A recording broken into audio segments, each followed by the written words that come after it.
addictions programs do you know of in the Rockford area?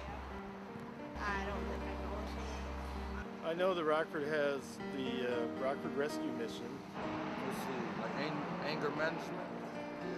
Mostly I'm aware of Phase, the various support groups like Al-Anon. Rosecrans and Uptown. And AA. Anonymous, isn't it? Is it Anonymous, I think?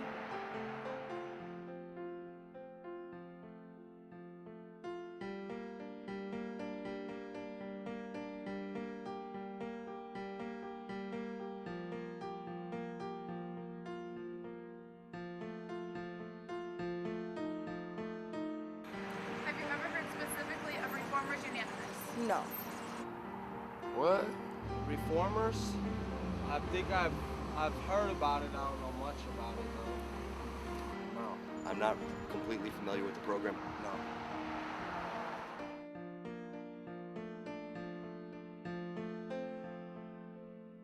Here at Reformers Unanimous, every Friday night we like to do three things. What are those three things, class?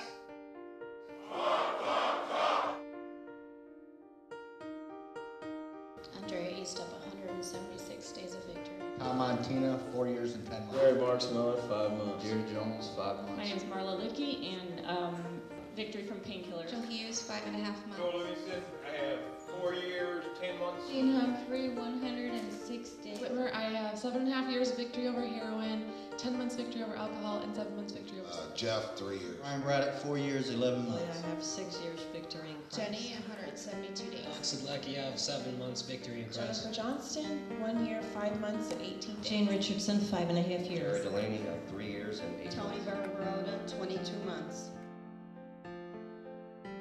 And Reformers Unanimous started out with a Friday night program, just like we're at tonight. You know what, there's some people that just coming on Friday nights, it's just not enough. They come here and they get victory, but there are some people on Saturday night, they'd be back out doing their worldly things, they'd be back into their addiction and things like that. And then they'd be in their addiction throughout the week and they'd come back on Friday, and then they'd be in addiction throughout the week and come back on Friday. And so Steve began to have a burden. He says, we need something to help people. You know, the people who do Friday nights are just not cutting it for them. So him and Pastor Kingsbury started talking again, and they started a women's and men's discipleship program. And what that is, it's an in-house treatment center.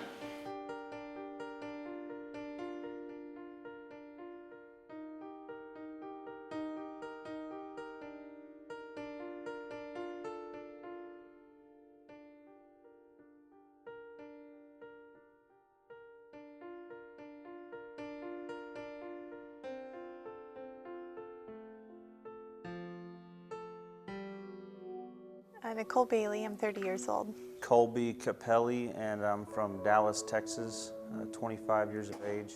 I was born in Newark, New York, and I grew up in upstate New York, a little town called Williamson. My family, they had me going through Christian schools just because they were too busy to take care of me. And it really didn't do anything for me. I had 2 older brothers that I looked up to more or less, and they I decided to follow them instead of follow what the school was teaching me.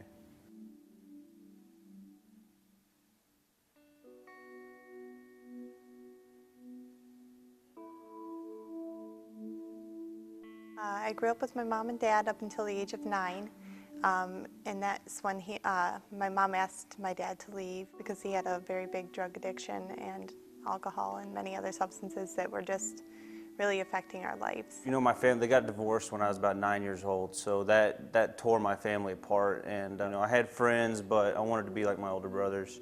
You know, they were probably 16, 17, so they were smoking pot. You know, seeing a lot of money around. About 9 years old, I smoked pot for the first time, and then my dad was kind of going through a crisis. That's when my family, they split. And then by the time I was in middle school, junior school, 6th, 7th, 8th grade, I was smoking pot on a regular basis and constantly trying to get my hands on alcohol. My dad actually had come to the house to pick us up for the weekend, and he was high. And he went down to light the water heater, and the gas had been leaking out for 3 days, and when he lit it, it blew up the house. So at that time, we moved to a different town, which was in Rockford, New York. I really got heavily into drugs and alcohol and, you know, just the partying teen life. I stayed with my dad. He went out of town one weekend to Las Vegas, and that's when I started drinking. That's the first time I drank and smoked cigarettes. So that's where that kind of started. And then from there, the lifestyle kind of caught my attention.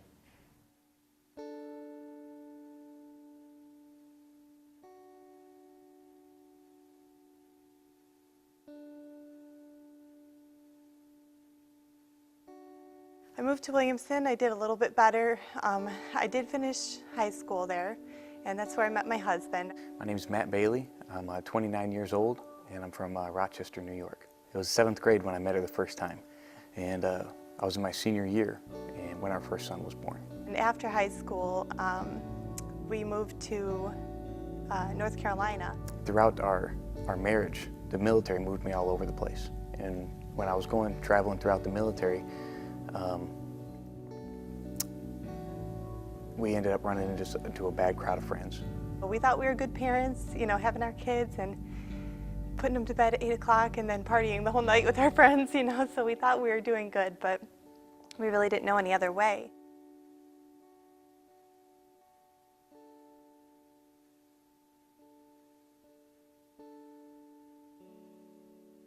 About 2 years after graduating high school, I found heroin, and I did heroin for the first time.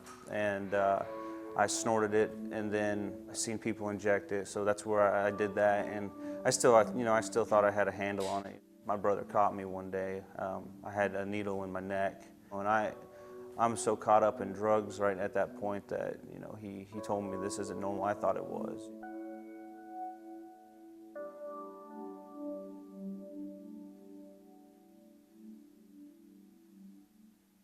I found a friend that I had started using drugs with again, and I really thought it was only hurting me, so I didn't ever tell my husband. I was like, I'm just going to keep this from him, and you know, what he doesn't know won't hurt him. Thankfully, he got orders to Anchorage, Alaska.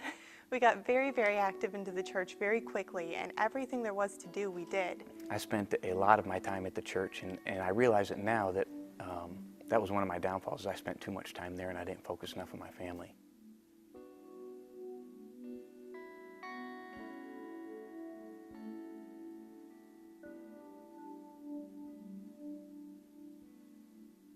My brother came through this program in 2008. He was struggling with crack cocaine and alcohol. I knew I had to get rid of the drugs. I knew I wasn't going to be successful, and I wasn't going to be able to have a family or a wife or any children, anything like that in my life until I could take care of myself. At the time, I didn't want to change. I wanted to fake it till I make it, you know, get through the program, go back to what I was doing.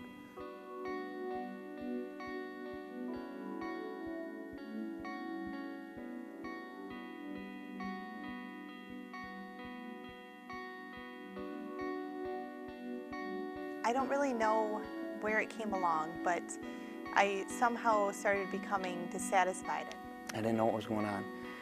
So next thing I know is I get a phone call, and it's my wife, and she's crying, and she says, please don't hate me, please don't tell our kids. And I didn't know what to think. I didn't know what was going on. I didn't know what had happened. And she said, I'm so sorry, and she hung up. And now I have no idea where my wife is. I was a very manipulative, very confused person. I went and talked to the pastor, and he told me, he said, your wife has been struggling with some addictions. Your wife's been living a second life that you didn't know about. I felt bad that I got caught, but I didn't really feel bad for what I was doing, you know. And the sad thing is that once you start lying, it's like you have to lie to cover up a lie, and eventually your whole life becomes a lie. It was like a nightmare I was waiting to wake up from. But I didn't care about what anybody else thought. I didn't care what anybody else felt. I really didn't even care what my husband felt at that time, and it was hurting him so bad. One of the hardest things I ever had to do was when I came back from teen camp that night, and I asked my wife to leave the home. And of course, the first thing I think is, well, what is everybody gonna think? You know, what are you gonna tell the kids? And so that really turned me around. He dropped me off at a friend's house, and he said, you know, I hope you can come back one day, but you know, I don't know when that's gonna be, because I don't know. He's like, the Lord's gonna have to show me that you really want to come back, because I can't believe a thing you say.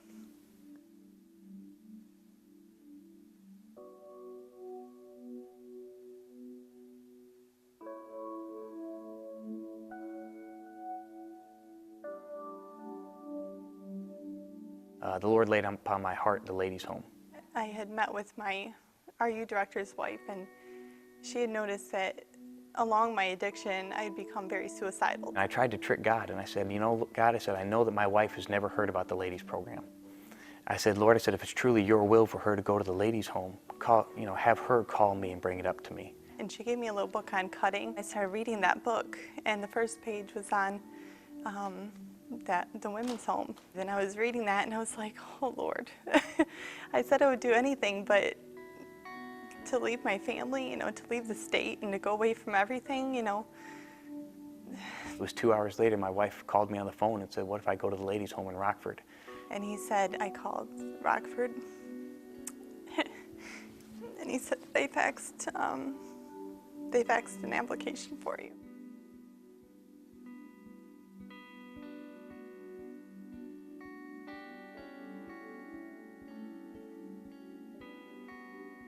When I first got here, I was still a rebel. I did not like authority. You couldn't tell me what to do. I thought it was a joke. I snuck dope on the airplane and needles with me all the way to Rockford, and was using all the way up to the gas station right outside of Rockford, and had to flush my stash and went straight into the home. And I came in with like 15 Suboxones. I ended up leaving the program after I got here to the men's home and using again, and ended up in Winnebago County Jail. I wanted to change simply to get my family back. If I get through it, my husband said that he would take me back, so that's all that matters. She wanted to quit the program. She wanted to walk out. She just wanted to come home. She felt that she didn't need to be there any longer.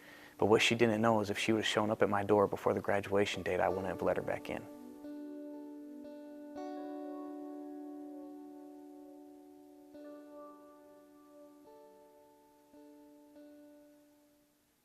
In the first month, I had been broken a lot. I got it, that was my attitude. I got it, I don't need it. It was a pride thing, and it wasn't even drugs, it was just my pride that was causing all this. I expected everybody to be very kind and very understanding and very, supportive of my needing to get help. And although they are, they sometimes use methods that they don't seem to be that way. The authority, it's always tough to really have somebody tell you what to do, and they don't even really have a reason to tell you what, it's go sweep the floor, and obviously there's no dirt, and it's like, what's the floor need to be swept for? You learn not to ask questions and just obey your authority. I think it was like my first week here, and I was all excited and happy and chipper, and let's go to work and do a great job. And my boss, she yelled at me and said, you will not pull one over on me, and she just, let me have it. And I was like, I can't believe she spoke to me like that. They're not doing it out of spite. They're not saying, hey, go sweep that floor just because they don't like me. They obviously see a need for it that I can't see, and so I just gotta have faith and do what they tell me, and that's pretty much the toughest part. I realized that my manipulations weren't gonna work here. No one, until you understand the obedience that you're supposed to have for somebody above you, no one likes authority.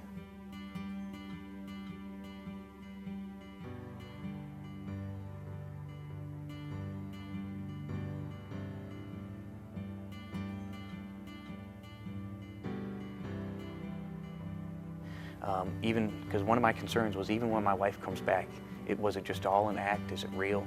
I really felt like I had just blown it so much that I would just be this useless human being on earth for the rest of my life. I had really started to get into His Word and pray that He would show me what it was that I needed to do within myself to really change, and not just to say I was changed. I just got to look back at where I came from, what I was doing, where my life was headed. Because it's very hard to sometimes be shown what your flaws are and what you need to make different in your life. My flesh wants to do things every day that I know I'm not supposed to, but I gotta just always remember that small compromises lead to great disasters. Once I became so willing to want to do right, really truly want to do right, God had just opened up so many more things to me that made me no longer desire to do those wicked things. And so I ended up coming down. It was on her birthday. It was February 27th. And when I saw her, I can't describe it, but the Lord had made it very evident that my wife had received victory. And I just saw how everything went from her, and selfishly speaking, to she was more concerned about the ladies in the home and more concerned about her children and more concerned about me, and just that's a side of her that I'd never really seen before. I told my wife, I said, "You'll never guess what I was doing yesterday." And she said, "What?" And I said, "I was packing the last of our belongings into a truck, and it's on its way here to Rockford right now." This is where we were meant to be. My name is Colby Capelli, and I have 6 months victory in Christ over heroin. I'm Nicole Bailey, and I am now an overcomer.